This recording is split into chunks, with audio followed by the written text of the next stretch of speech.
Well, good morning, everybody. It's another beautiful day. I'm just going to show you what we do here for our bladder, refilling our water.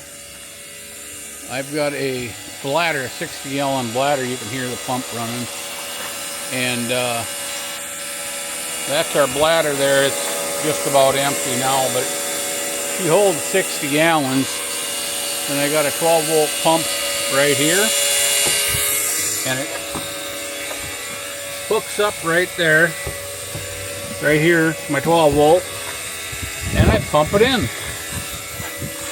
So, and then we're going to sit down here and we're going to talk about, should you have a dually 3500 or a single axle to pull your trailers? As soon as this pump is done, we'll get back to you.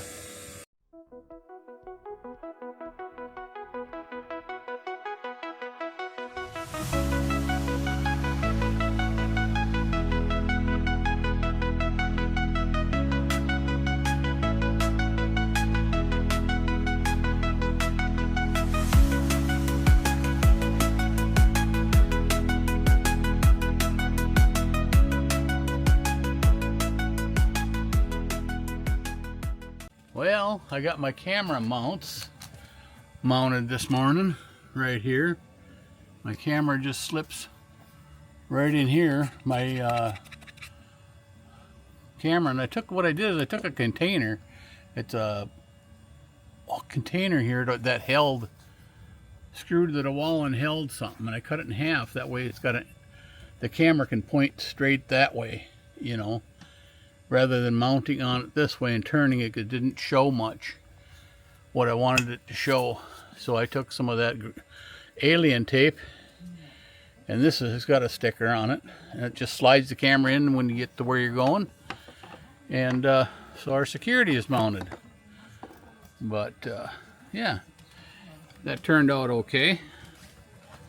That turned out really good. I got them on each side. The other ones failed, so put new cameras on. And you really should have security cameras for sure. I'm going to wait for this pump to get done, and then we're going to talk about trucks, towing vehicles or trailers. Okay, back to what we were talking about. Whether or not you should have a dually or a single axle truck. Now, a dually is, my eyes, is the only way to go because of many reasons. It's got a bigger rear end in it. It's wider, more stable, more tires on the ground for traction.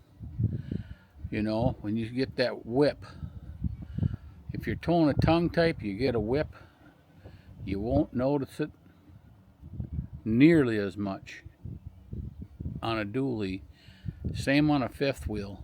You get in the wind, you don't get that rock and sway. It's just, in my eyes, the better way to go. The disadvantage is you're going to pay a little more money. You're going to pay a little more money for that up front, you know. And then, of course, we go diesel, and that is more money, but you get that back on resale. And the power difference is amazing. I mean, we're pulling Solly, if we're on a nice flat open ground, we're getting right around 11, and I can't complain about that. Empty, we're still pulling 20, you know, empty. It's just, to me, it's buy it up front instead of wishing you had bought it up front. You can always go to a bigger, you know, you're gonna camper when you first get started into this, and you think, oh, that's big enough, okay? Or we don't want to go very big, we want to stay small.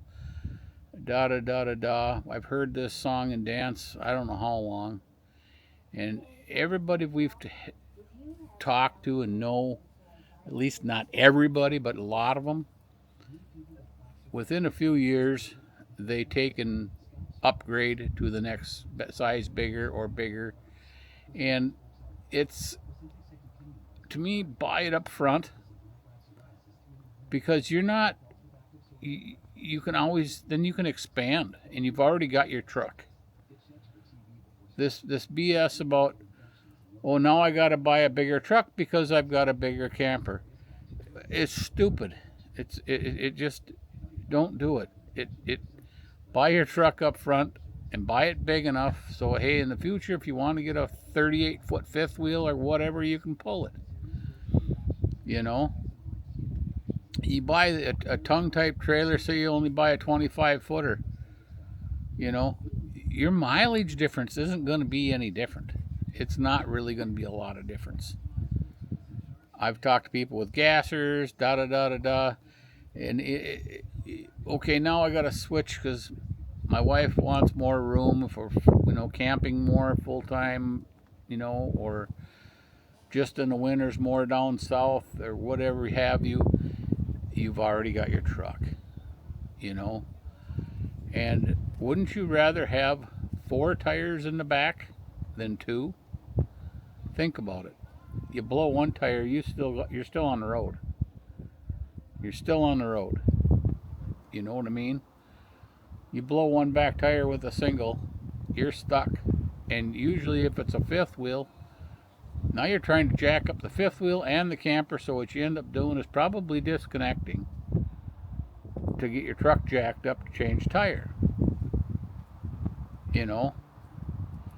And here you can take and drive it a little ways, limp it up the road where you can have a better way to change it, and then just drive up on a block. You know, if it's your outside dual, you drive up on a block and you can change it. If it's the inside dual, yeah, okay, now you're going to have to jack it up. But you've got at least a chance, you know. And if it doesn't have the TPMS system on it, by all means, get a TPMS system. It'll save you from blowing a tire, you know, and having a catastrophic failure where it tears your fenders up. You know, if it starts going down, that's usually what happens on tires, is they will take and go low, and then all of a sudden they blow, and you don't even realize it, that you got a leak going on back there. That TPMS will light up like a Christmas tree and tell you which tire is going low.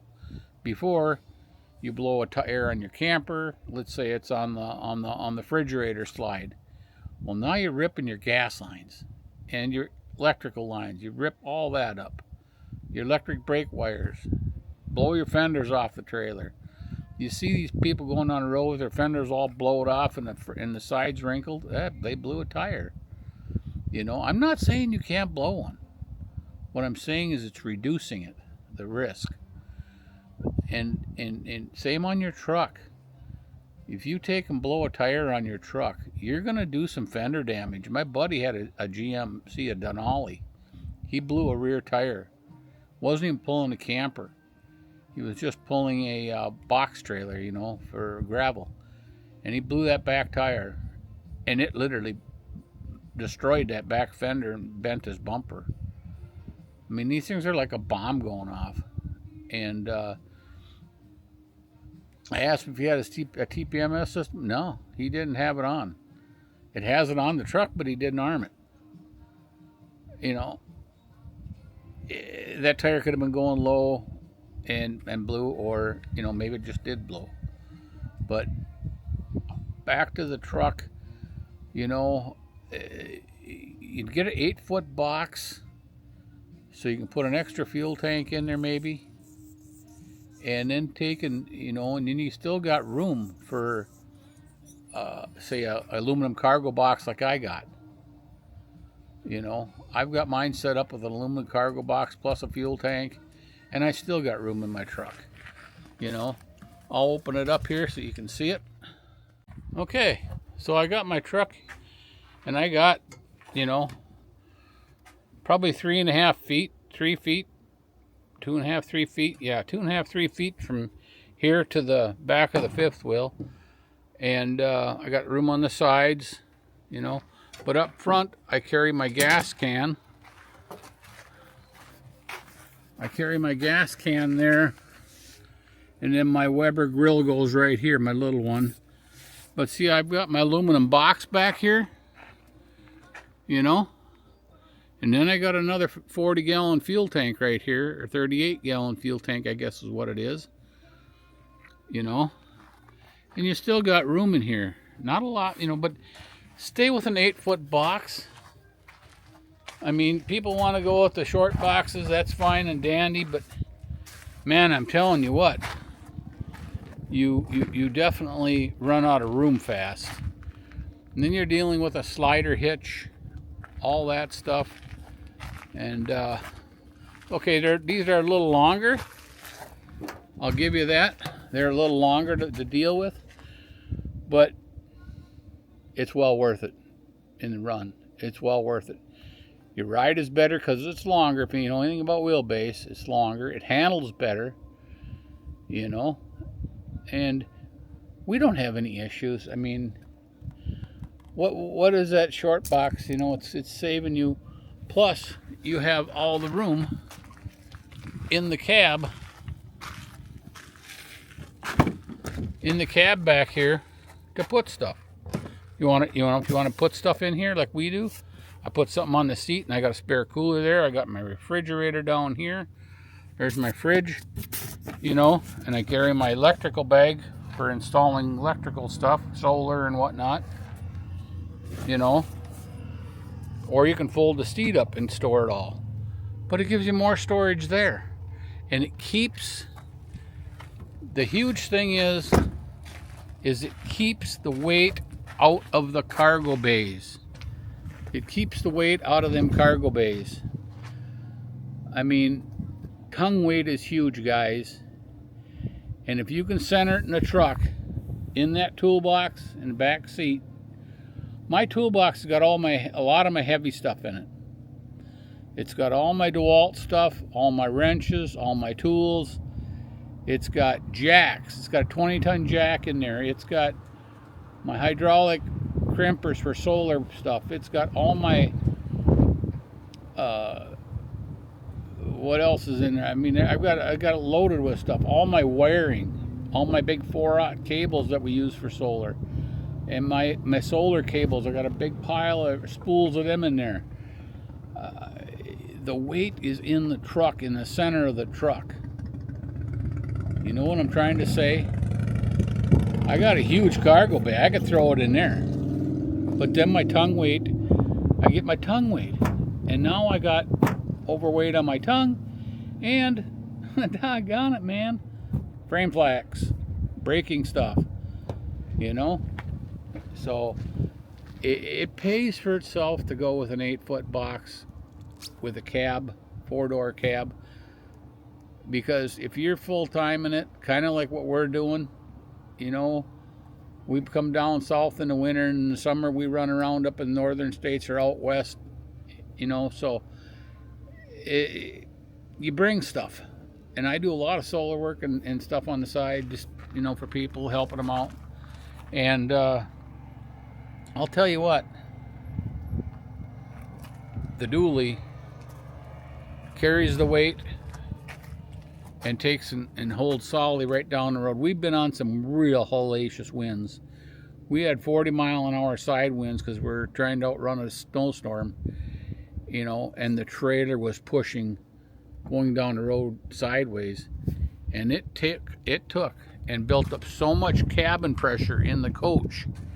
It pushed our bedroom slide, this one here, it pushed it open probably 8-9 inches from the wind hitting the other side. So we pulled into an RV dealer and we put 2x4s up above inside to help lock it shut.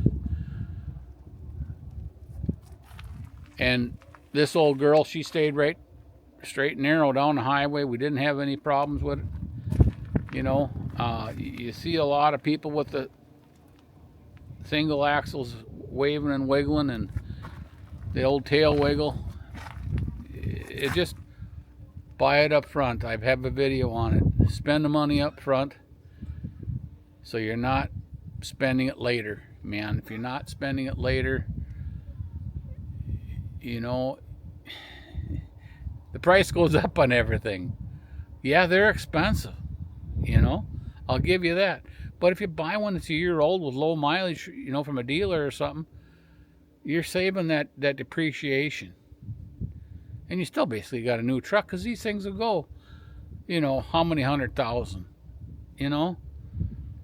I don't know. To me, I'm kind of a common sense nut, and I'm if you know what I am about how I work on stuff and what kind of a fanatic I am. We had a single truck, you know, a 3/4 ton Dodge, and I had a lot of wiggle waggle, you know, in high winds and stuff, hitting with semis and winds. With a dually, it's a whole different game, man. It's nice. And then if you go with the HDT, then you're in another class. But we're just talking about these two right now. And my advice is buy it up front so you're not spending it later. Just a little word, and I hope you guys enjoyed it. I appreciate it if you subscribe and make me some comments. Let me know what you think. Thank you.